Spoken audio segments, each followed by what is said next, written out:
আসসালামু আলাইকুম ওয়া রাহমাতুল্লাহি ওয়া বারাকাতুহু। আলহামদুলিল্লাহি রাব্বিল আলামিন ওয়াল আকিবাতু লিল মুত্তাকিন ওয়াসসালাতু ওয়াসসালামু আলা আশরাফিল আমবিয়াই ওয়াল মুরসালিন নবিয়িনা মুহাম্মদ ওয়া আলা আলিহি ওয়া সাহবিহি ওয়া মান তাবিআহুম বিইহসানিন ইলা ইয়াউমিদ্দিন, আম্মা বা'দ।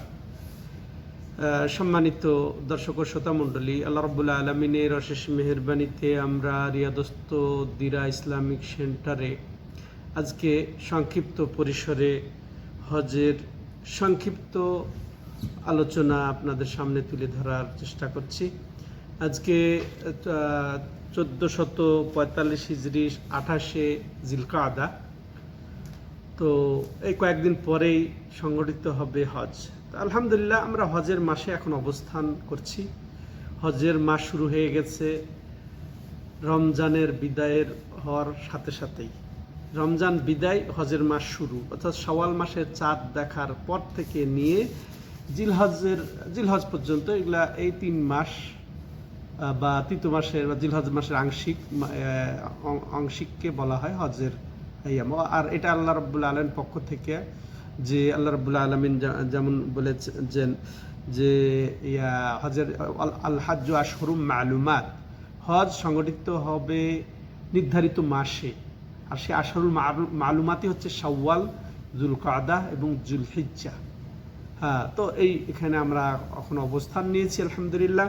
তো এখন যারা হজে আসবেন তারা এই শাওয়াল মাসের শুরু থেকে এসে মক্কাতে অবস্থান নিতে পারেন শুরুতেই, বা এখন এই যে এসে এক কথায় লাস্টের দিকে চলে আসছেন সবাই, সব তাকবীর ধ্বনি দিয়ে। সম্মানিত দর্শক ও শ্রোতা মণ্ডলী, যারা হজ করবেন তাদেরকে জানাই আমরা শুভেচ্ছা, স্বাগত, অভিনন্দন, এবং আল্লাহর কাছে দোয়া করি আল্লাহ রাব্বুল আলামিন যেন যারা হজ করবেন তাদের হজ কবুল করেন, হজ্জে মাবরুর দান করেন, তাদেরকে সার্বিক সুস্থ অবস্থায় হজ করার তৌফিক দান করেন। আসেন আমরা বিস্তারিত এতে যাব না, সংক্ষিপ্ত আকারে আমরা শুনব যে হজের হুকুম কি, হজ করাটা কি। প্রত্যেক মুসলমান সামর্থ্যবানদের উপরে জীবনে একবার হজ করা ফরজ। এটা ইসলামের 5টি রোকনের একটি রোকন। একবার হজ আদায় করে নিলে তার ফরজ আদায় হয়ে যাবে। এরপরে তার সামর্থ্য থাকলে যতবার করবে ততবার তার নফল হিসেবে সব পাবে, গণ্য হবে। আল্লাহ রাব্বুল আলামিন হজ ফরজ ঘোষণা দিয়ে বলছে, ওয়ালিল্লাহি আলান নাসি হিজ্জুল বাইতি মান ইসতাতা ইলাইহি সাবিলা ওয়া মান কাফারা ফাইন্নাল্লাহা গানিয়ুন আনিল আলামিন।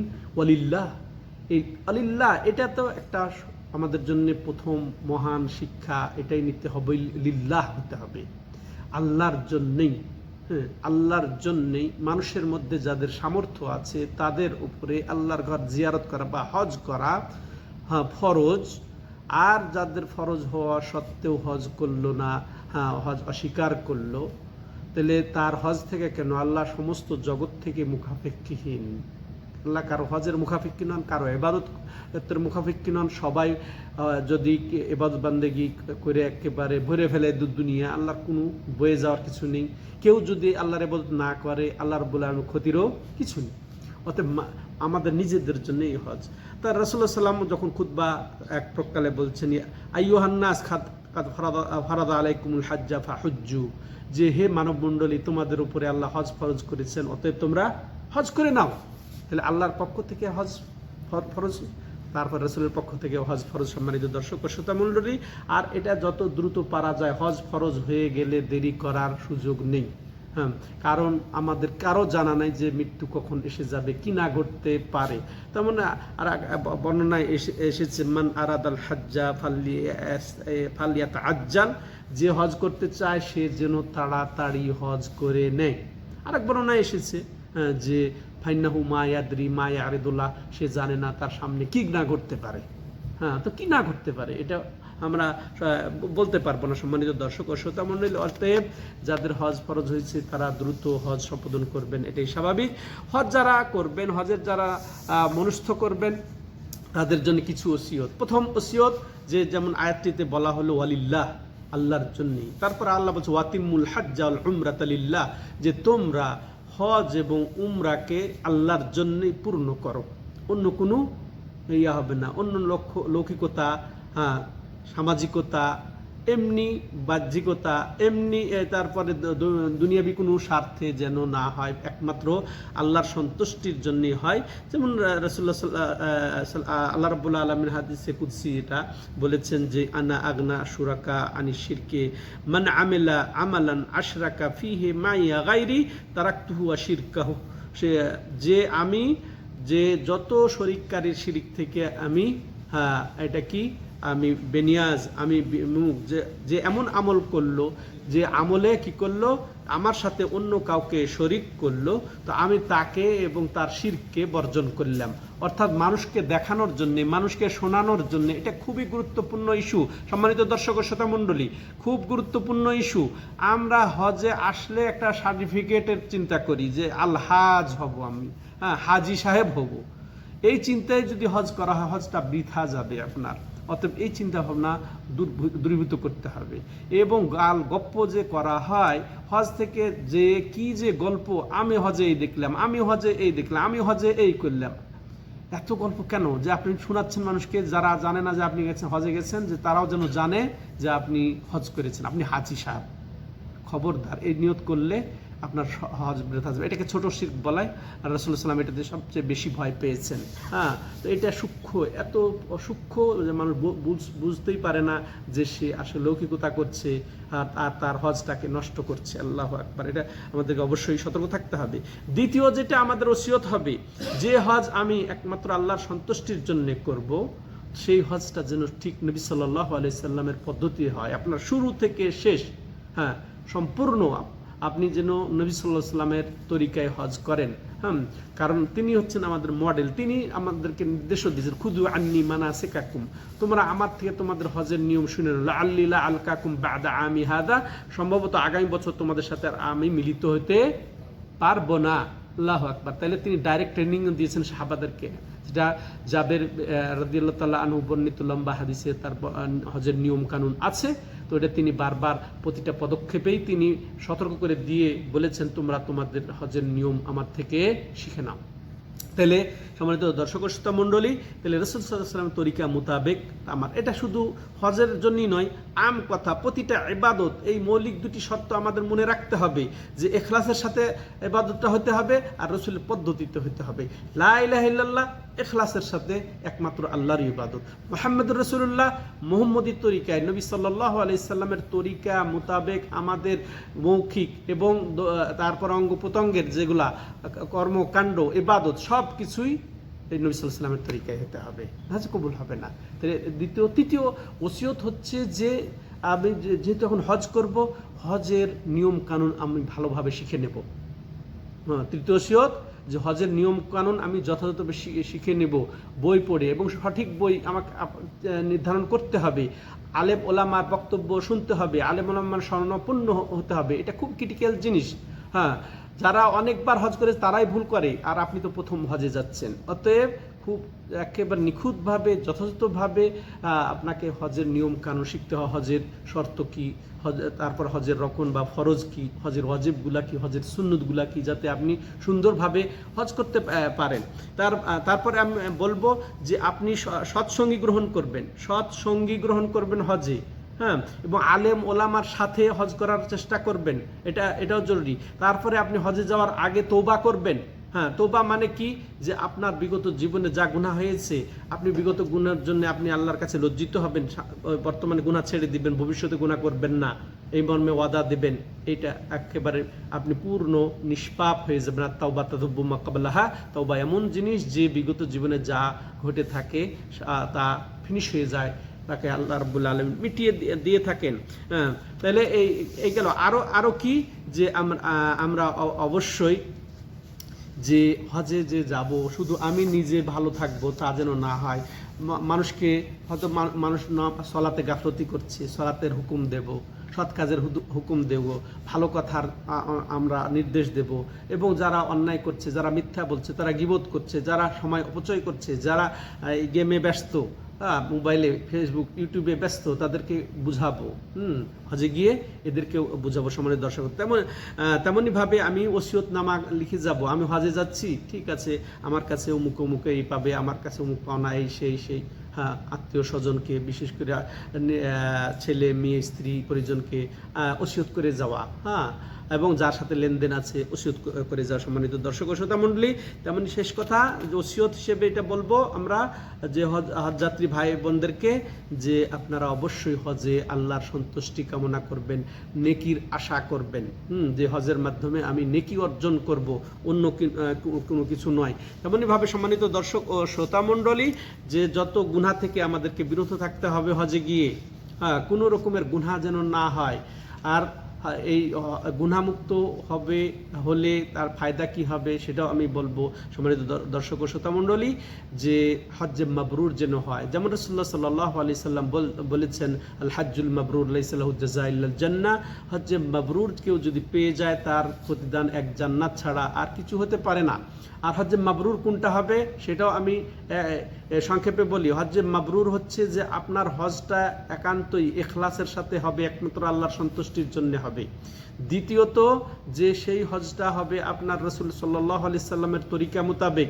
তৃতীয়ত যে আপনার গুনাহমুক্ত হজ হবে, আপনি হজে গিয়ে কোনো গুনাহে লিপ্ত হবেন না, হ্যাঁ, গুনাহমুক্ত হজ করতে হবে। তেমনইভাবে চতুর্থত যে আপনি হালাল রুজিতে হজ করবেন, ঠিক আছে, তাইলে আপনার ওইটা হজে মাবরুর আশা করা যায়। তো আল্লাহ সবাইকে যেন হজে মাবরুর দান করেন, হ্যাঁ, এই আশাই করি। আর হজ মানে যে ওই যে গুনাহমুক্ত হয়ে যাওয়া, এই আশা করতে হবে। এবার আসেন সরাসরি আমরা, যেহেতু সংক্ষিপ্ত সময়, তো দুইটা এখানে মিকাত আছে, একটা হচ্ছে সময়ের মিকাত আর একটা হচ্ছে স্থানের মিকাত। সময়ের মিকাত যেটা বললাম যে আল হাজ্জু আশহুরুম মা'লুমাত, হজ হচ্ছে নির্ধারিত মাস, এই 3 মাসে হজ হবে, এর আগেও হবে না পরেও হবে না, হ্যাঁ, তাইলে সময়ের অবস্থা, এটাকেও মিকাত বলা হয় শরীয়তের পরিভাষায়। আর একটা মিকাত আছে স্থানের মিকাত। রাসূলুল্লাহ সাল্লাল্লাহু আলাইহি ওয়াসাল্লাম মিকাত নির্ধারণ করে দিয়েছেন, যে 4-5টা মিকাত নির্ধারণ করে দিয়েছেন সারা বিশ্ববাসীর জন্য। এই নির্ধারণ করে দিয়েছেন মক্কার চারিপাশে এই স্থানগুলা, এবং এই দিক দিয়ে যেদিক থেকে যে ঢুকুক না কেন ওই দিকের লোকদের ওই জায়গা থেকেই ইহরাম বাঁধতে হবে। মিকাতের এখানে স্থানগত মিকাতের অর্থ হচ্ছে যে ইহরাম বাঁধা, যে এমন স্থান যে স্থানে হজের বা উমরার নিয়ত করা হয়, সেটাকে আমরা হজের পরিভাষায় কি বলি? ইহরাম বলি। ইহরামের অর্থ হচ্ছে নিয়াতুদ দুখুল ফি নুসুক, যে নুসুক হজ বা উমরাতে প্রবেশ করার নিয়তের নাম হচ্ছে কি? ইহরাম। ইহরাম মানে পুরুষদের যে আমরা কাপড় পরি সেটা নয়, বরং নিয়তটাই হচ্ছে ইহরাম। তো মহিলারা কি ইহরাম করে না? মহিলারাও ইহরাম করে, ওরা তো স্বাভাবিক পোশাকই করে, তাহলে ওদের জন্য ইহরাম সম্মানিত। যে রাসূলুল্লাহ সাল্লাম মিকাত নির্ধারণ করেছেন মদিনাবাসীদের জন্য জুলহুলাইফা, তারপরে শামবাসীদের জন্য সিরিয়া এলাকা, শামবাসী এলাকাদের জন্য জুহফা, তেমনইভাবে নাজদবাসী অর্থাৎ রিয়াদ এলাকা, এই আল কাসিম এলাকা, এই দিক দিয়ে যারা যাবে তাদের জন্য হচ্ছে কারনুল মানাজেল, এই যে সাইলুল কবির যেটা তায়েফের সাথে, তেমনইভাবে ইয়ামানবাসী এবং এই দিক দিয়ে যারা ঢুকবে অর্থাৎ বাংলাদেশ, পাকিস্তান, ইন্ডিয়া, এরাও সাধারণত এই দিক দিয়েই ঢুকে, কিন্তু প্লেনের অবশ্য ঘুরপাক খেতে খেতে দেখা যায় যে তায়েফের এখান দিয়েই ঢুকছে। তো যে যেখান দিয়ে ঢুকুক না কেন মিকাত অতিক্রম করা যাবে না নিয়ত ছাড়া, এহরাম ছাড়া। তো এটা অবশ্য মনে রাখতে হবে। তো বাংলাদেশ থেকে আসলেও তারা যে মিকাত দিয়ে ঢুকবে অবশ্যই তাদেরকে গাইড করা হবে, ওই মিকাতের আগেই তাকে নিয়ত করতে হবে। অর্থাৎ মিকাতের আগে বলতে মিকাত থেকে কিন্তু মিস যেন না হয়, যে হজ বা উমরা করবে উনি যেন অতিক্রম না করেন এই মিকাত, ঠিক আছে? তাহলে মিকাত থেকে ইহরাম বাঁধা হচ্ছে হজের প্রথম ফরজ, প্রথম রোকন, এটা মনে রাখতে হবে। আর মিকাত থেকে ইহরাম বাঁধা এটা হচ্ছে ওয়াজিব, মিকাত অতিক্রম করলে তাকে দম লাগে সাধারণত, এটা সতর্ক করে সম্মানিত দর্শক ও শ্রোতা মণ্ডলী। তো এরপরে আমরা মিকাতে যখন আমরা মিকাতের সংক্ষিপ্ত বর্ণনা শোনার পরে মিকাতে যখন আসব, মিকাত থেকে আমাদের এহরাম বাঁধতে হবে। এহরাম বাঁধার জন্য কিছু সুন্নত আছে। মিকাতে আসলে উত্তম রূপে একেবারে ফরজ গোসলের মতো গোসল করে নেওয়াটা সুন্নত, ওয়াজিব নয়। হ্যাঁ, ছুটে গেলে না করলে সমস্যা নেই। তেমনি ভাবে সুগন্ধি ব্যবহার করা, গোসল করে সুগন্ধি ব্যবহার করার নিয়তের পূর্বে ওই সুগন্ধি যেন এহরামের কাপড়ে না ভরে, শরীরে সুগন্ধি ব্যবহার করতে। তেমনি ভাবে পুরুষরা একটা চাদর এবং লুঙ্গি পরবে, ঠিক আছে? নির্ধারিত রঙই যে হতে হবে তা নয়, হ্যাঁ। তবে ওলামা ইকরাম বলেছেন যে সাদা হওয়াটা ভালো, হ্যাঁ, সাদা হওয়াটা ভালো। সম্মানিত দর্শক ও শ্রোতামণ্ডলী, তাহলে এহরাম তো আবার এই এহরাম যখন পরব, এখানে কিছু আছে নিষিদ্ধ বিষয়। নিষিদ্ধ বিষয় থেকে আমাদেরকে অবশ্যই বেঁচে থাকতে হবে। নিষিদ্ধ বিষয়ের মধ্যে কি, যে যখন আমি নিয়ত করলাম, হ্যাঁ, নিয়ত বলতে বললাম যে নিয়ত আসলে অন্তরে, নিয়ত অন্তরেই হবে। সব ইবাদত ইন্নামাল আমালু বিন্নিয়াত, প্রত্যেকটা আমল নির্ভর করে কিসের উপরে? নিয়তের উপরে। অতএব হজ উমরাও নির্ভর করে কিসের উপরে? নিয়তের উপরে। তবে হজের উমরা নিয়ত করলে বা ইহরাম করলে তখন শব্দ একটা বলতে হয়। উমরার কেউ যদি নিয়ত করে আল্লাহুম্মা লাব্বাইকা উমরাহ বা লাব্বাইকা উমরাতান, ঠিক আছে, এটা বলতে হয় মুখে। যেমন আমরা নিয়ত নামাজ যখন শুরু করি তখন নিয়ত মনে মনেই করি যে এখন জোহর পড়বো, এখন আসর পড়বো, ফরজ পড়বো, সুন্নত পড়বো, তাই না? কিন্তু মুখে যখন তখন তাকবীর দেই তখন কি বলি? আল্লাহু আকবার। এটা একটা নিয়ত হলো? এটা নিয়ত হলো না। ঠিক তেমনি ভাবে লাব্বাইকা উমরা বলাটা এটা নিয়ত না, বরং ওই নিয়তের সময় এটা বলতে হয়, হ্যাঁ, এটা বলতে হয়। আর হজের জন্য লাব্বাইকা হাজ্জান বলতে হয়।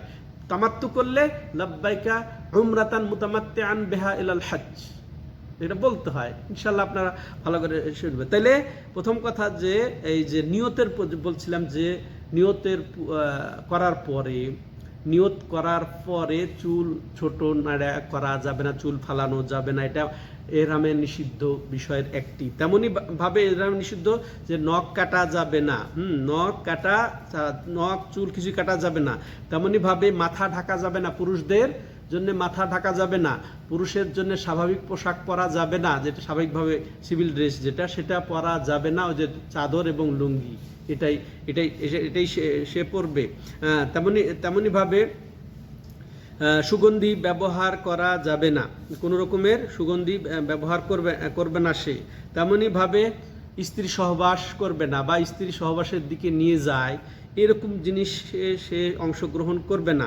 তেমনি স্বীকার করা যাবে না, তেমন বিবাহ শাদীর কথাবার্তা বলা যাবে না, বিবাহ বন্ধনে আবদ্ধ হওয়া যাবে না, বিবাহ বন্ধনে আবদ্ধ কাউকে করা যাবে না। এগুলা মোটামুটি নিষিদ্ধ বিষয়। এবার আসেন আমরা হজের বর্ণনায় চলে যাব সরাসরি। তো হজের বর্ণনা আমাদেরকে অবশ্যই সেইটা খেয়াল রাখতে হবে। রাসূলুল্লাহ সাল্লাল্লাহু আলাইহি ওয়াসাল্লামের হজ কিভাবে হয়েছিল সেটা আমাদেরকে শিখতে হবে। রাসূল এভাবে বলেছেন, আর রাসূলকে আল্লাহ রাব্বুল আলামিন আমাদের জন্য মডেল তৈরি করেছেন, হ্যাঁ, যে লাকাদ কানা লাকুম ফি রাসূলিল্লাহি উসওয়াতুন হাসানা, তোমাদের জন্য রাসূলুল্লাহর মধ্যেই রয়েছে উত্তম আদর্শ, নমুনা, মডেল, পদ্ধতি, যেটাকে বলেন। তাহলে তার থেকেই শিখতে হবে। আর তিনি কি বলেছেন যে প্রতিটা পদক্ষেপে তিনি যখন আরাফা থেকে মুজদালিফায় যাচ্ছেন, বলছেন যে আমার থেকে তোমরা তোমাদের হজের নিয়ম শিখে নাও, খুদু আন্নি মানাসিকাকুম, তো তোমরা তোমাদের হজের নিয়ম শিখে নাও। সম্ভবত আগামী বছর তোমাদের সাথে আর হজে না মিলিত হতে পারি, আর সেটাই বাস্তবে পরিণত হয়েছিল। ওটাই তার প্রথম হজ, ওটাই তার শেষ হজ, ওটাই হজ্জাতুল বিদায় হজ নামে পরিচিত। 10ম হিজরিতে তিনি হজ করেছেন। অগ্রাধিকার মতে হজ 9ম হিজরিতে, ওই বছর আবু বকর রাদিয়াল্লাহু তাআলা আনহুকে নির্দেশ দিয়ে তিনি তার নেতৃত্বে হজের কাফেলা পাঠিয়েছেন মদিনা থেকে, হ্যাঁ। তো এরপরে 10ম হিজরিতে তিনি হজ করেছেন সমস্ত সাহাবাদেরকে নিয়ে, প্রায় লক্ষাধিক, প্রায় 1,24,000 মতো সাহাবাদেরকে তিনি হজ করেছেন। এবং তিনি হজের ডাইরেক্ট ট্রেনিং দিয়েছেন, যে আমার থেকে তোমরা হজের নিয়ম শিখে নাও। তাহলে ওইটাই শিখতে হবে। মা আয়েশা রাদিয়াল্লাহু তাআলা আনহা এটাই বর্ণনা দিয়েছেন যে তিনি তাদেরকে এইভাবে শিক্ষা দিয়েছেন, হাতে হাতে শিক্ষা দিয়েছেন। সম্মানিত দর্শক ও শ্রোতামণ্ডলী, এবার সংক্ষিপ্ত যে হজের প্রকার হচ্ছে 3টি। 3 ধরনের হজ করা যায়, যেটি করি না কেন ফরজ হজ আদায় হয়ে যাবে, রোকন আদায় হয়ে যাবে, হজের সব পাওয়া যাবে, হজে মাবরুর পাওয়া যাবে, কোনো সমস্যা নেই। উত্তম, কিছু সবের কম বেশি হতে পারে, এই দিক দিয়ে পার্থক্য, আমলের ক্ষেত্রে যেহেতু পার্থক্য হবে। তাহলে হজ 3 প্রকার। প্রথম এফরাদ বলি, যে শুধু হজের নিয়ত করা, উমরা ছাড়া শুধু হজের নিয়ত করা, এটাকে কি বলে? এফরাদ, মানে একক। এফরাদ মানে ফারদা, এটা আরবি শব্দ। এক করা, মানে এক শুধু হজ করা, মনে থাকবে। এরপরে দ্বিতীয় হচ্ছে কেরান। দ্বিতীয় হচ্ছে কি? কেরান মানে মিলিয়ে নেওয়া, মানে উমরার সাথে হজকে মিলিয়ে নেওয়া। মিকাত থেকে নিয়ত করে উমরা এবং হজের একসাথে ঢোকা, উমরা করে মাঝখানে হালাল না হয়ে একেবারে মিলিয়ে একের হজ পর্যন্ত ক্লিয়ার করা, মনে থাকবে, মিলিয়ে নেওয়া, এটা কেরান। হ্যাঁ, আর তামাত্তু, তামাত্তু মানে ফায়দা নেওয়া, উমরার আলাদাভাবে ফায়দা নেওয়া এবং হজের আলাদাভাবে ফায়দা নেওয়া, এটা হচ্ছে তামাত্তু। আর রাসূলুল্লাহ সাল্লাল্লাহু আলাইহি ওয়াসাল্লামের আশা ছিল তামাত্তুই করে নিতেন উনি, কিন্তু উনি যেহেতু তিনি জানোয়ার পশু, যে হজের জানোয়ার যে লাগে, এটা হাদি বলা হয় কিন্তু আমরা কুরবানি বলি, তিনি নিয়ে এসেছিলেন। তো উনি বলছেন যদি আমি কুরবানি পশু হাঁকায় না নিয়ে আসতাম তাহলে আমি হালাল হয়ে যেতাম। তো যারা কুরবানি পশু সাথে না নিয়ে এসেছে তাদেরকে তিনি হালাল হয়ে যে উমরাকে আলাদা, হজকে আলাদা করে নিতে বলেছেন। তাহলে ওইটাই তিনি, তার ইচ্ছা ছিল, ওটা নির্দেশ যেহেতু করেছেন, তার যদি সাধারণ নিয়ম এই হাদিস গ্রহণের নীতির ক্ষেত্রে যে যদি কর্ম এবং নির্দেশ দুইটার সংঘর্ষ হয়ে যায়, তাহলে অগ্রাধিকার পড়বে কোনটা? যেটা তিনি নির্দেশ দিয়েছেন সেটা। তার কর্ম তিনি কেরান করেছেন, কিন্তু নির্দেশ দিয়েছেন কোনটা? তামাত্তু। আর উনি আশাও করেছিলেন যে আমি যদি পশু না নিয়ে আসতাম তাহলে আমিও। এই জন্য ওলামায়ে কেরাম ঐক্যমতে, যেমন এক সাহাবী কথা পড়লাম কদিন আগে, উনি বলছেন যে আমি কতটা ওনার হবে, 50টা না কয়টা এরকম যতবার হজ করেছি তামাত্তু ছাড়া আমি একবারও কোনো হজ করিনি। সাহাবা, হ্যাঁ, তাহলে ওটা ভালো করে বুঝেছেন তিনি, তামাত্তু উত্তম। কারণ এটা উত্তম একটা কারণও যে তামাত্তুতে বেশি আমল হয়, আলাদা আলাদা, পূর্ণ উমরা পূর্ণ হজ। এই জন্যে তো সাধারণত আপনারা আশা করি তামাত্তু করবেন, তো তামাত্তু করবেন। তো তামাত্তুর জন্যই তাহলে তিনটা আমরা সংক্ষেপে জানলাম। তো তামাত্তুর এখন নিয়ম কানুনই আমরা সাধারণত বর্ণনা করব সংক্ষেপে। সম্মানিত দর্শক ও শ্রোতা মণ্ডলী, আপনারা আমাদের সাথে থাকবেন। এবার আসেন সংক্ষিপ্ত হজের বর্ণনা। সংক্ষিপ্ত হজের বর্ণনা বলতে এখন আমরা যারা তামাত্তু হজ করব তারা যে এলাকা থেকেই ঢুকি না কেন, ওই যে মিকাত যে বলা হলো সংক্ষেপে, ওই মিকাত থেকে এহরাম বেঁধে আমাকে মক্কা যে সাধারণত যেটা উমরা করেছি, অধিকাংশ আপনারা উমরা করে করেছেন, তো উমরা শেষ করবেন, স্বাভাবিকভাবে উমরা শেষ করবেন। মিকাতে এসেছেন, ওই যে বললাম যে ওখানে সুন্নত পালন, গোসল করবেন, তারপরে সুগন্ধি ব্যবহার করবেন, পুরুষরা নির্ধারিত কাপড় পরবেন, কাটা ছাটা করবেন না। এবার শুরু হয়ে গেল। এরপরে আপনি নিয়ত করবেন। নিয়তটা হচ্ছে মূলত এহরাম। নিয়ত করবেন কোথায়? আপনি বাহনে উঠে যখন বাহন চলা শুরু হবে মিকাত থেকে, তখন নিয়ত করাটাই সুন্নত। নবী সাল্লাল্লাহু আলাইহি সাল্লাম এটাই করেছেন। আর নিয়তের সময় কি বলবেন? লাব্বাইকা উমরা, লাব্বাইকা উমরা, বাস এতটুকু বললে হবে। আল্লাহুম্মা লাব্বাইকা উমরা, হ্যাঁ এটা। এরপরে তালবিয়া, যত পারেন তালবিয়া পড়বেন। হ্যাঁ, এরপরে আপনি মক্কায় পৌঁছে সাধারণত একটা উমরা করবেন। উমরা করার পরে যারা হজের একটা কাছাকাছি সময়ে পৌঁছবেন মক্কাতে, পুরা উমরা করে মাথার চুল ছোট করবেন, মাথার চুল ছোট করবেন। সাধারণত উমরা এবং হজ সম্পাদনকারীর জন্যে মাথার চুল নেড়ে করাটা উত্তম, সাধারণত উত্তম। যে যারা নেড়ে করে তাদের জন্য রাসূলুল্লাহ সাল্লাল্লাহু আলাইহি ওয়াসাল্লাম দোয়া করেছেন কয়বার? 3 বার। আর যারা ছোট করেছে তাদের জন্য একবার। তার উত্তমটাই গ্রহণ করা উচিত। কিন্তু যারা কাছাকাছি সময়ে পৌঁছবেন মক্কাতে উমরা শেষ করে, কথার কথা 6 তারিখে, 6 জিলহজ, 7 জিলহজ পৌঁছবেন, হ্যাঁ, তো তারা কি করবেন? উমরা করে মাথার চুল ছোট করবেন, নেড়ে না করে ছোট করবেন। হ্যাঁ, কারণ আপনার কয়দিন পর, 3 দিন পরে আবার, 4 দিন পরে আবার আপনাকে নাড়া করতে হবে, তাইলে চুল ছোট করবেন। এরপরে আপনি স্বাভাবিক পোশাক পরবেন। এরপরে আবার এখন এরপরে বলবো, এরপরে 8 তারিখ, কথার কথা 8 তারিখ হচ্ছে ইয়ামুত তারউইয়া। এবার আমরা সরাসরি শুরু করছি হজের নিয়ম। উমরা হয়ে গেল, যারা কেরান করবেন, ইফরাদ করবেন, তারা কিন্তু মিকাত থেকে ইহরাম বেঁধে তারা কি করবেন? ওদিকে না যায় ভালো নাকি, কি মনে করেন? যেতে না লাগে। যারা ইফরাদ শুধু হজ করবেন বা কেরান করবেন, অর্থাৎ উমরা এবং হজ একসাথে নিয়ত করবেন, তারা মাঝখানে হালাল হতে পারবেন না। হ্যাঁ, তারা ওই যে মক্কায় পৌঁছে শুধু তোয়াফ করেও আপনারা চলে যেতে পারেন মিনাতে, তারা ইফরাদ এবং কেরান করবেন। হ্যাঁ, এটা তওয়াফে কুদুম বলবে, এটা তওয়াফে কুদুম বলবে। তো এই তওয়াফ কুদুম করে চলে যেতে পারেন আপনারা। কিন্তু তামাত্তুকারী ওখানে কি করবেন, উমরা পূর্ণ করে হালাল হবেন, এরপরে মক্কা থেকে যেখানে থাকবেন সেখান থেকে মিনা অভিমুখে রওনা। বিশেষ করে যারা এখান থেকে সৌদি আরব থেকে হজ করে, বিভিন্ন সিটি থেকে আসেন, তাদেরকে সরাসরি মিনা নিয়ে চলে যাওয়া হয়। হ্যাঁ, যেখান থেকে উমরা করাইয়া মিনাতে নিয়ে চলে যাওয়া হয়, তারা সরাসরি মিনাতে যেই আপনার ইহরাম বাঁধতে পারেন।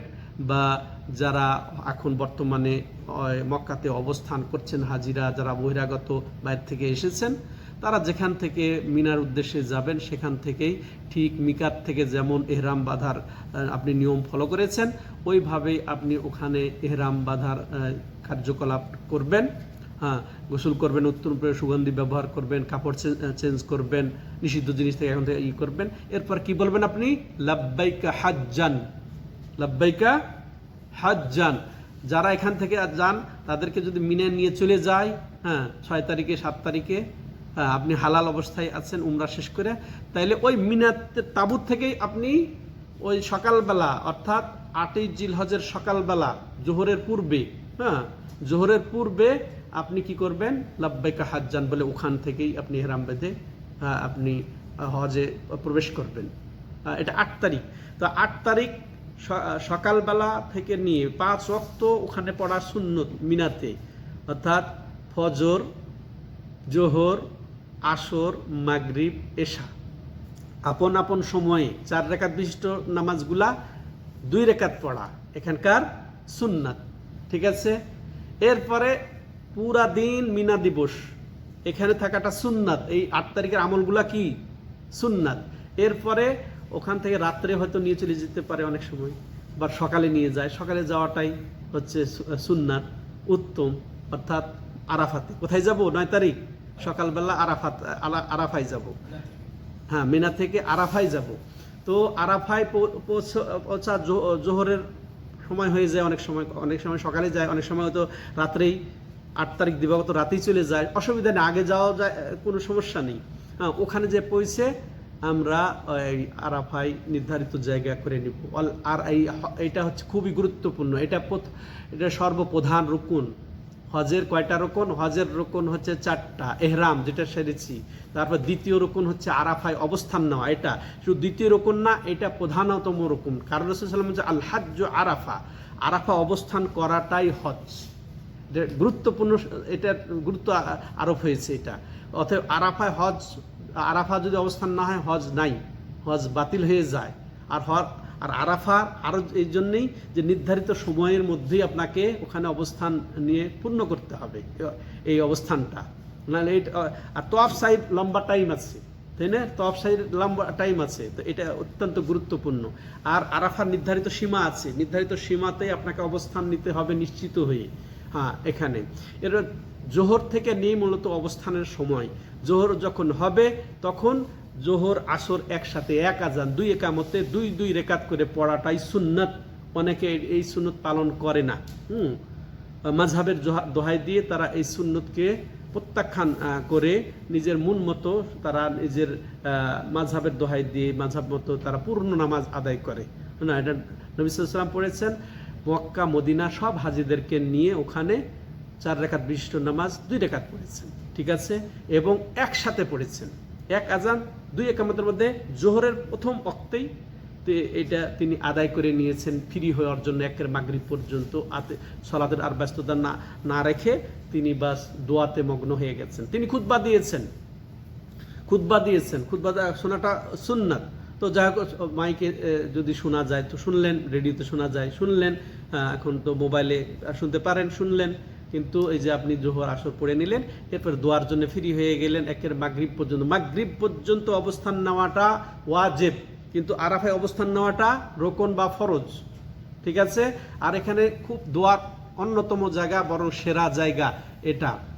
এই সব হাজিদেরকে নিয়ে আল্লাহ রাব্বুল আলামিন গর্ব করে থাকেন ফেরেশতাদের সামনে, এবং তিনি বলেছেন আফজালুদ দুআ ইয়াউমি আরাফা আফজালু মা কুলতু আনা ওয়ান নাবিয়ুনা মিন ক্বাবলি লা ইলাহা ইল্লাল্লাহু ওয়াহদাহু লা শারীকা লাহু লাহুল মুলকু ওয়া লাহুল হামদু ওয়া হুয়া আলা কুল্লি শাইইন কাদির। যে সর্বোত্তম দোয়া আরাফার দোয়া, আর সর্বোত্তম দোয়া আমি এবং আমার পূর্বের নবী রাসূলগণ যা বলেছেন সেটা হচ্ছে লা ইলাহা ইল্লাল্লাহু ওয়াহদাহু লা শারীকা লাহু লাহুল মুলকু ওয়া লাহুল হামদু ওয়া হুয়া আলা কুল্লি শাইইন কাদির। এটা বেশি বেশি করে তার রব্বানা আতিনা ফিদ দুনিয়া, যত ভালো ভালো উত্তম উত্তম দোয়া, হ্যাঁ, এটা আপনি বলতে থাকবেন, ঠিক আছে।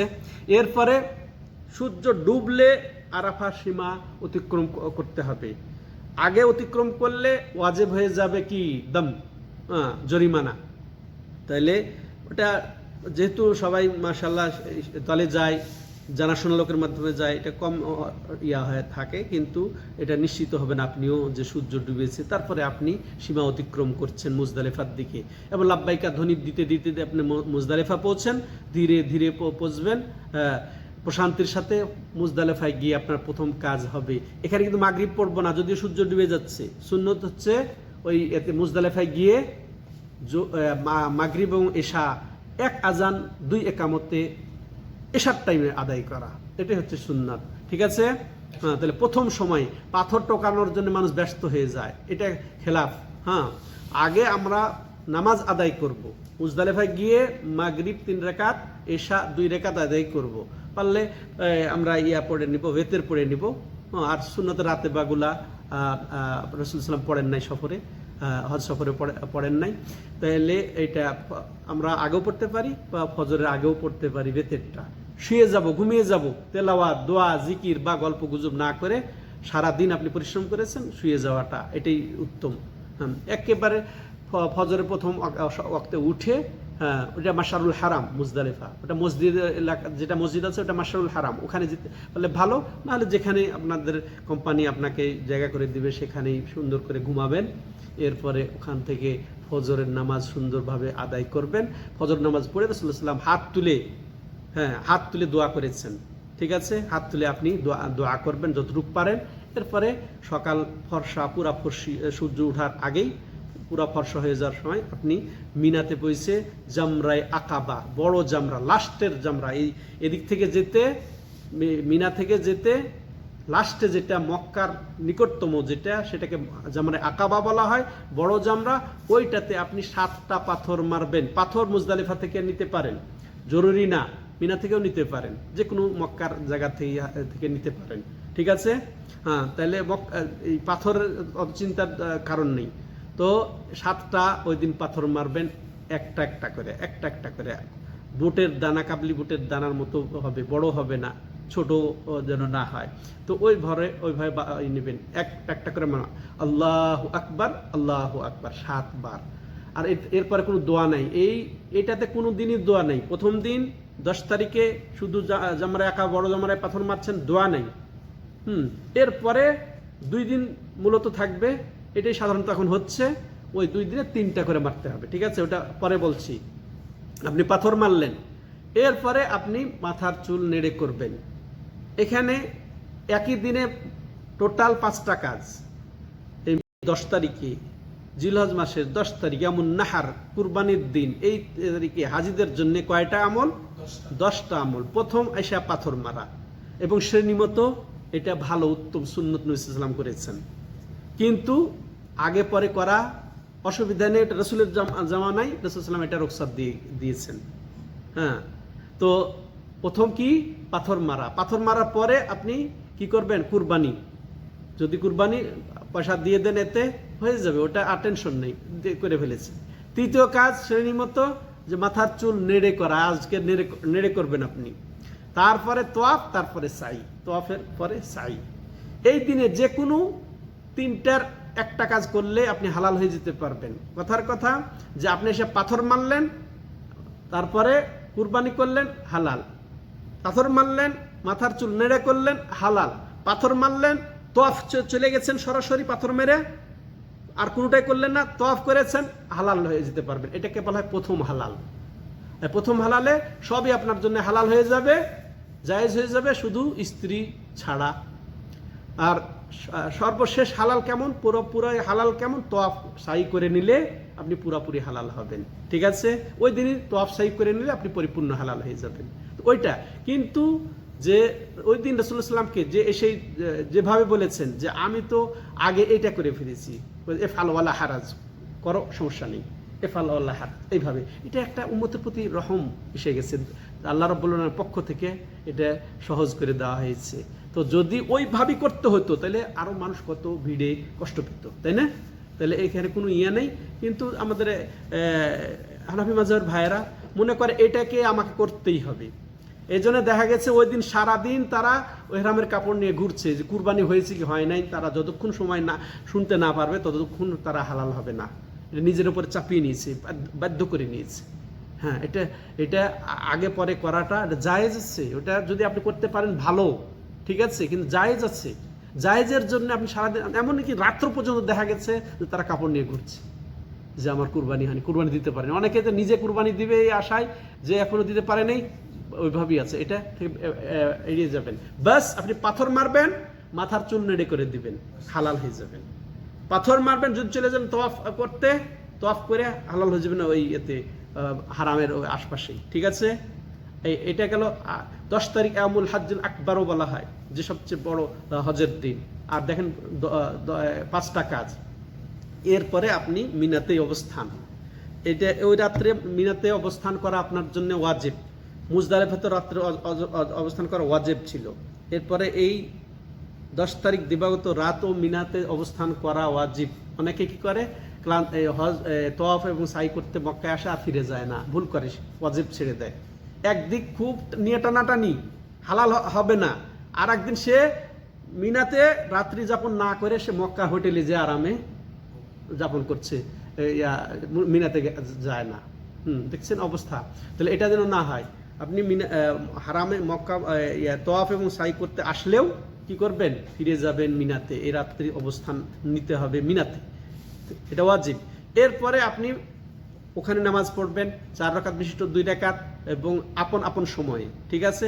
শুধু আমরা জমা এবং কসর করেছি আরাফা এবং মুজদালিফা, আর বাকি সময় প্রত্যেক সালাত আপন আপন সময়ে 4 রাকাতগুলা ওই 2 রাকাত পড়তে হবে, ঠিক আছে। এটা এরপরে আপনি ওই যে 11 তারিখ সকালবেলা আপনি মিনাতি আছেন, জোহর পড়েন, জোহরের সময় 2 রাকাত। এরপরে অর্থাৎ এখন পাথরের মারা, এই জোহর, এই যে প্রথম দিন আপনি সকাল থেকে যে কোন সময় পাথর মারেন, ওই যে সূর্য ডুবার পরে আপনি চলে আসছেন মিনাতে পাথর মারেন। কিন্তু জায়েজ আছে ফজরের আগে, অর্ধেক রাত্রের পরে, বৃদ্ধ তারপর মহিলা, দুর্বল, এদের সাথে যারা আছে এদের আগে এসে ফজরের আগেও পাথর মারা জায়েজ আছে, ঠিক আছে। কিন্তু নিয়ম হচ্ছে ওটা, যদি আপনার সাথেও দুর্বল মহিলা এরা থাকে তাহলে আপনি আসতে পারবেন, জায়েজ আছে, ঠিক আছে। হ্যাঁ, এখানে বাড়াবাড়ি নেই শরীয়তে, যেটা সহজ সেটাই। এরপরে আপনি কিন্তু পরের 2 দিন পাথর মারবেন জোহরের পরে, সূর্য ঢোলার পরে, 12টার পরে। এখানে মনে করেন এখন বা এখানে জোহর 12টার আগেই, ওখানে মনে করেন 12:30টার দিকে পাথর মারবেন, ঠিক আছে। 12:30টার দিকে পাথর মারবেন, তাহলে সূর্য ঢুলে যাওয়ার পরে হলো। এই পরে 2 দিনই এটা মনে রাখবেন। আর এই 2 দিন আপনি পাথর মানে 11 এবং 12 তারিখ রাত্রে থাকবেন মিনাতে, আর দিনে পাথর মারবেন জোহরের পরে। মূল কথা এটা, ঠিক আছে। পাথর মারবেন প্রথম, দ্বিতীয়, তৃতীয় জামরা, প্রথম, দ্বিতীয়, তৃতীয় জামরা। প্রথম আপনি মিনার দিক থেকে আসলে প্রথমে ছোটটা, তারপরে মাঝে, তারপরে বড়টা, এইভাবে এই সিরিয়ালি পাবেন। তো প্রথমটাতে আপনি মারবেন আল্লাহু আকবার, আল্লাহু আকবার বলে 7টা। এরপরে আপনি দোয়া করবেন কিবলামুখী হয়ে, ঠিক আছে। এরপরে আপনি দোয়া করবেন। এরপরে দ্বিতীয়টাতেও পাথর মারবেন, ঠিক আছে, এই 7টা একে একে। আর পাথর ধরন তো বলা হয়েছে। দ্বিতীয়বারেও দোয়া করবেন। তৃতীয়টাতে দোয়া করবেন না, করবেন না? হ্যাঁ, তৃতীয়টাতে কখনো, প্রথম 10 তারিখে শুধু বড়টাতে, তৃতীয়টাতে মেরেছেন, তখনও দোয়া ছিল না। এই 2 দিনও আপনার দোয়া নেই, ঠিক আছে। খালি প্রথম 2টাতে দোয়া, মনে থাকবে, হাত তুলে দোয়া শেষ। এরপর 11 তারিখ এটা দিবাগত রাত, এই দ্বিতীয় রাতও আপনি এখানে যাপন করবেন। 10 তারিখ দিবাগত রাত যাপন করেছেন, এটা ওয়াজিব। আগের 8 তারিখ বলেছি সুন্নাত ছিল। এই রাত্রিগুলো যাপন করা আপনার জন্য এবং মিনাতে অবস্থান নেওয়া আপনার জন্য ওয়াজিব। তাহলে 10 তারিখ দিবাগত রাত, 11 তারিখ দিবাগত রাত, 12 তারিখে আপনি ঠিক জোহরের পরে পাথর মেরে, সাধারণত অধিকাংশ কোম্পানি এখন নিয়ে চলে আসে 12 তারিখ। হ্যাঁ, এটা করা যাবে, সমস্যা নেই। কিন্তু কেউ যদি চায় 13 তারিখও থেকে পাথর মারবে, ওই রাত্রি যাপন করবে। সূর্য ডোবার পূর্বেই যদি বের হয়ে যায় আলহামদুলিল্লাহ, যদি বলে যে এখন ভালো লাগছে না চলে যাই, সূর্য ডোবার পরে আর তার যাওয়া যাবে না। ঠিক আছে, সূর্য ডোবার আগে যদি নিয়ত করে বের হইতে থাকে, কিন্তু যদি সূর্য ডুবে যায় তার বের হইতে হইতে জামের কারণে, তাহলে সমস্যা নেই। হ্যাঁ, কিন্তু নিয়তি করেছে সে সূর্য ডুবার পরে, তাহলে আর বের হবে না, রাত্রি যাপন করবে। পরের দিন জোহরের পরে 13 তারিখ পাথর মেরে ওই 3টাতে ওই নিয়মে তারপরে চলে আসবে। 3 দিন এটা পাথর মারা। এরপরে সে মক্কায় আসবে, মক্কায় এসে বিদায়ী তওয়াফ করে সে আপন আপন স্থানে চলে যাবে। এই তো হজ সহজ। কিন্তু এর আগে যে তওয়াফ ছিল, হজের তওয়াফ, ওটাকে তওয়াফে ইফাদা বলে। হ্যাঁ, তওয়াফে জিয়ারা বলে, তওয়াফে ইফাদা বলে, ফরজ তওয়াফ বলে, হজের তওয়াফ বলে। ঠিক আছে, ওটা কিন্তু নিয়ত করেই ভালো করে করবেন। ওই 10 তারিখে করতে পারলে ভালো, নাহলে 11 তারিখ করেন, 12 তারিখ করেন, সমস্যা নেই। ঠিক আছে, দুর্বল মহিলা যদি থাকে তাহলে ওই লাস্টেও একবারও করেও বের হয়ে আসতে পারেন, সমস্যা নেই। ঠিক আছে, অর্থাৎ একবারে আপনি 12 তারিখে চলে আসে আপনি এই হজের তওয়াফ, হজের সাই, হ্যাঁ, ওই সময় যদি করেন তাহলে আর বিদায়ী তওয়াফ আলাদাভাবে করতে হবে না। মানে আপনার শেষ কাজ যেন তওয়াফ দেওয়া হয়, চলে আসা শেষ। তাহলে আপনি শেষ সময় যদি ফরজ তওয়াফ, হজের তওয়াফ করেন, হ্যাঁ, সাই করলেও আর বিদায়ী তওয়াফ আর লাগবে না। আর যদি মহিলা এমন হয়ে যায় যে তার সব কাজ হয়ে গেছে কিন্তু তার মধ্যে তার ঋতুস্রাব এসে গেছে, তাহলে তার জন্য বিদায়ী তওয়াফ মনসুখ হয়ে যায়, রহিত হয়ে যায়, আর লাগে না। ওই অবস্থায় সে ফিরে আসতে পারবে। কিন্তু ওই হজের তওয়াফটা করতে হবে তাকে, হজের তওয়াফটা করতে হবে। হ্যাঁ, তো হজের তওয়াফ ওই তো বললেন 10 তারিখও করা উত্তম, ওই দিনই। পরে রাত্রে করতে গেলে হয় কি সারা রাত এদিকে চলে যায়। হ্যাঁ, এটা যেন না হয়। আগে যদি চলে আসতে পারেন, হয়তো 9টা 10টা 11টার মধ্যে যদি চলে আসতে পারেন ফিরে মিনাতে, তাহলে ওই দিন রিস্ক নিয়ে, না হলে পরের দিন সকালে যান, ফজর পরে যান। ঠিক আছে, 11 তারিখ ফজর পরে আপনি তওয়াফ সাই করে আসেন। হ্যাঁ, হজের তওয়াফ এবং সাই। আর যারা কেরান ইফরাদ, তারা যদি আগে তওয়াফ এবং সাই, তওয়াফে কুদুম ওটার সুন্নত তওয়াফ এবং সাই যদি করে থাকে, তাহলে তার জন্য আর হজের তওয়াফ আর এটা লাগবে না। উমরা তামাত্তুকারীদের জন্য, তামাত্তুকারীদের 2টা তওয়াফ 2টা সাই। ঠিক আছে, 2টা তওয়াফ 2টা সাই। আর কেরান এবং ইফরাদকারীদের জন্য 1 তওয়াফ 1 সাই চলবে, বিদায়ী তওয়াফ সহ তার 2 তওয়াফ হবে। আর তামাত্তুকারী যদি সিস্টেমেটিক করে তাহলে তার 3 তওয়াফ হবে। ঠিক আছে, সাই 2টা। ঠিক আছে, এই হলো মোটামুটি সম্মানিত দর্শক ও শ্রোতা মণ্ডলী এই হজের সাধারণ নিয়ম। ঠিক আছে, তওয়াফের নিয়ম পদ্ধতি এটা তো আপনারা জানেন সাধারণত, যে যেটা প্রথম তওয়াফ সেটাতেই তওয়াফ ইজতেবা হয়। প্রথমে এসে আপনি যখন মক্কা ঢুকে তওয়াফ করলেন ওটাতেই তওয়াফ ইজতেবা হয়, রমল হয়। এছাড়া রমল হচ্ছে 3 পাক, প্রথম 3 পাক, এগুলো আপনারা জানেন। সাই, সাফা মারওয়া, ওটা আপনার নিয়ম কানুন আপনারা শিখে নেবেন। এক কথায় ভালোভাবে বই আপনারা পড়ে যত খুঁটিনাটি শিখে নেবেন।